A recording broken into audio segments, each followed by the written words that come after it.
नमस्कार, भव्याश्री न्यूज से मैं नूपुर।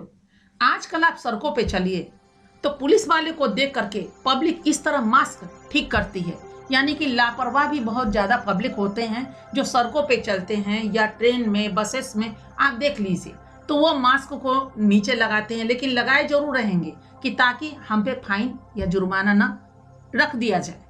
तो ऐसे में जब पुलिस सामने से गुजरती है तो लोग मास्क ठीक कर देते हैं ताकि फाइन न डाला जाए। तो याद आता है पहले का जमाना, जब पढ़ने को या देखने को मिलता है कि जिस तरह पुराने जमाने में बहुएं ससुर और उनके पति के बड़े भाई को भैंसुर कहा जाता है, यानी कुछ लोग जेठ भी कहते हैं। तो जेठ जी को या भैंसुर कहिए और ससुर जी को देखकर जैसे घूंघट ठीक किया करते थे, उसी तरह आज हर जनता को देख रहे हैं कि पुलिस को आती नहीं है कि वो अपना मास्क ठीक करते पाए जाते हैं। अभी मैं आपको बता दूं महाराष्ट्र का हाल। तो महाराष्ट्र में ऐसी स्थिति है कि लोग अगर मास्क नहीं पहनते हैं तो पुलिस कार्रवाई करती है।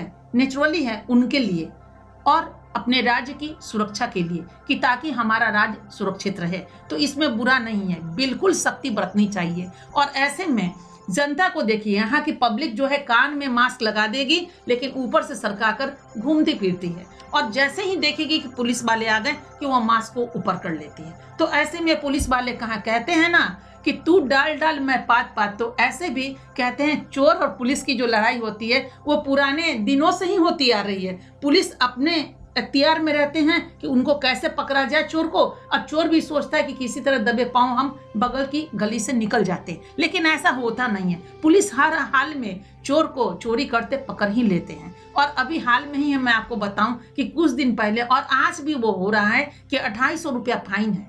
मुंबई में अगर आप देखेंगे तो 250 रुपया फाइन है अगर बगैर मास्क के अगर आप दिख गए तो ऐसे में लोग सब्जी खरीदने जाते हैं या बाजार में जाते हैं तो मास्क को नीचे किए रहते हैं। अब पुलिस ने ये क्या किया है कि वो दूर से ही, चूंकि लोग देखते हैं पुलिस आ रही है मास्क ठीक करते हैं, अब ये उनको इसका मौका ही नहीं दिया जा रहा है। पुलिस दूर से ही तस्वीर खींचती है और खींचने के बाद वो देखते हैं कि अरे पुलिस आ रही है मास्क ठीक करते हैं, तो पुलिस अपने मोबाइल में दिखा देती है कि देखिए भाई, अभी कुछ देर पहले तो आपने मास्क नहीं रखा था, तो चलिए आप फाइन दीजिए। तो अब ऐसा लग रहा है मुंबई में बिल्कुल सख्ती, और लोग मास्क के बिना घर से नहीं निकलते और सड़कों पर भी मास्क पूरा का पूरा नाक तक लगा करके घूमते हैं। और ऐसे में कोरोना महामारी के लिए वो कदम बढ़ा रहे हैं कि भरे। हाँ, आंदोलन कहाँ है? छोटे छोटे दुकानों को बंद कर देना। क्योंकि छोटे छोटे दुकानों को बंद करने के लिए जो हो रही है अभी कि लॉकडाउन किया जाएगा या छोटे दुकानों को बंद कर दिया जाए। अभी जो 5 तारीख से हो रहा है,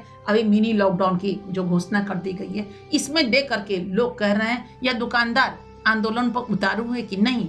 छोटे छोटे दुकानदार कहाँ जाएंगे? लोग खाएंगे पिएंगे क्या? घर की स्थिति परिस्थिति को क्या है, उस पर पानी दृष्टि सरकार को डालनी चाहिए और इस चीजों की छूट मिलनी चाहिए। लॉकडाउन बिल्कुल नहीं, क्योंकि पुराने यानी कि 2020 का जो लॉकडाउन हुआ था उससे अभी लोग उम्र भी नहीं पाए हैं कि दूसरी दफा अगर लॉकडाउन हुआ तो लोग कहाँ जाएंगे?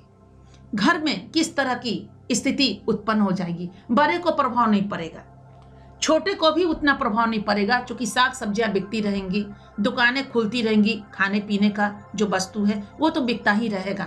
लेकिन प्रभाव किनको पड़ेगा? जो बीच बीच के लोग हैं वो बिल्कुल प्रभावित हो जाएंगे, क्योंकि फैक्ट्री बन जाएगी, बंद हो जाएगी, तो जो प्राइवेट काम करते हैं उनको तो प्रभाव पड़ेगा, सरकारी वाले को बिल्कुल नहीं पड़ेगा, क्योंकि घर में वो काम कर ले अपने लैपटॉप से, अपने डेस्कटॉप से चलेगा और उनको वेतन मिलता रहेगा। भले ही सरकार कुछ प्रतिशत उनका वेतन काट ले इस योजना की खातिर, या कोरोना में उनकी एक चीजों को डाल दे कि भाई इतना % आपको इस सोशल वर्क में डालना पड़ेगा, वो तो अलग बात है।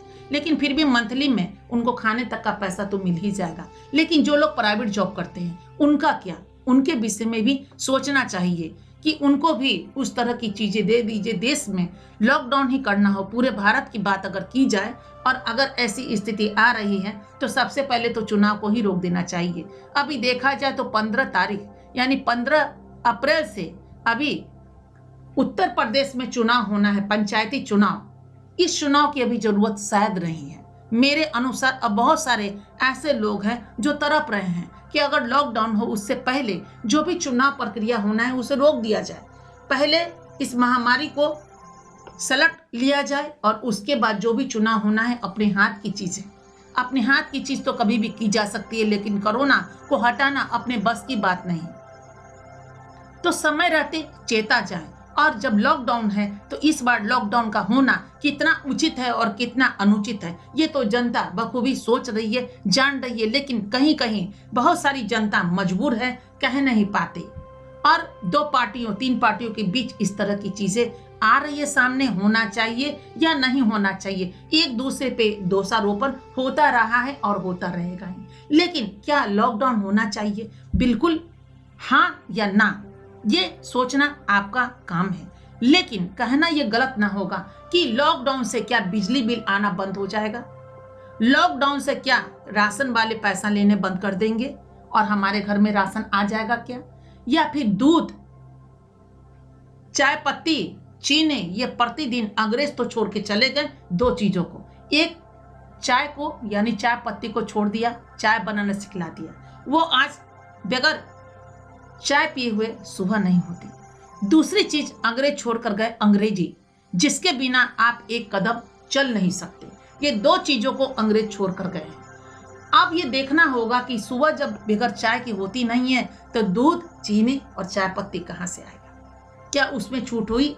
वो क्या फ्री में आ जाएगा? बिल्कुल नहीं आएगा। क्या अखबार आएगा? बिल्कुल नहीं आएगा।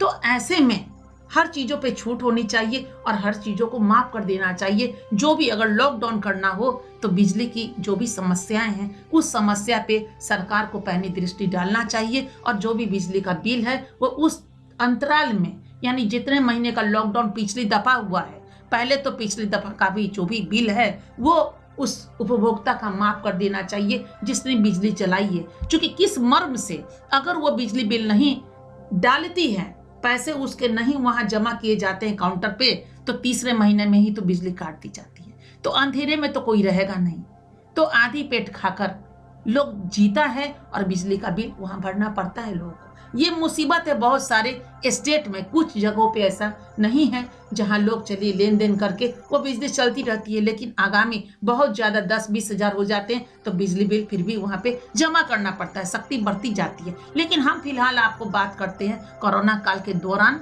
लॉकडाउन के लिए कि पिछले लॉकडाउन में भी ऐसा नहीं हुआ। हाँ, सूचना जरूर जारी की गई थी कि आधा बिजली का बिल देना होगा या पूरा का पूरा माफ कर दिया जाएगा। नंबर 2 हम आते हैं कि जितने लोग किराए के मकान में आते हैं, चूंकि एक स्टेट से दूसरे स्टेट में लोगों का आना जाना होता रहता है, और ऐसे में अगर लोग जो किराए के मकान में रहते हैं और उनका अटेंडम नौकरी छूट जाए, यानी फैक्ट्रियां जब बंद हो जाएंगी तो नौकरी तो टूट जाएगी, छूट जाएगी। और जिनके बच्चे उस स्टेट में ही पढ़ते हैं, उस शहर में ही पढ़ते हैं, तो वो बच्चे तो वहीं पे लॉक हो जाएंगे। तो फिर अगर माँ बाप पैसे कमाएंगे नहीं तो घर कैसे चलेगा? मकान मालिक का वो जो किराया होगा वो कहाँ से चलेगा? तो बहुत बड़ी बारीकी समस्या है जिसमें सरकार को सोचना बहुत निहायत जरूरी है। उनके लिए, ऊपर वाले के लिए नहीं, लेकिन बीच बीच की जो परिपाटी है, जिनके पास किराए का मकान है, जिनके पास खाने की व्यवस्था नहीं है, जिनके पास बैंक बैलेंस नहीं है और जिनकी स्थिति बहुत ही दयनीय हो जाएगी। शायद इसी पिछले आप बात कर ले तो कितने लोगों ने खुद को खत्म कर दिया था। तो ये स्थिति ना आ जाए, सबकी परवाह करते हुए सरकार को ये सोचना होगा कि हमारे बच्चे जो देश के हैं वो किस तरह सुरक्षित रह पाएंगे और उनको ज्यादा से ज्यादा हम कितनी सुविधा दे सकते हैं। ये अलग बात है कि स्कूल कॉलेज बंद है और घर पे पढ़ाई हो रही है, लेकिन फिर भी प्राइवेट स्कूल वाले फीस तो ले ही लेते हैं। अभी पूरा जोर कर अभी एग्जाम के दौरान उन्होंने लिया और लोगों को देना ही पड़ा अगर बच्चों को पढ़ाना है तो ऐसी स्थिति कब तक लोग झेलते रहेंगे और कब तक लॉकडाउन में घर में बैठते रहेंगे? तो इस पे ध्यान देना तो निहायत जरूरी।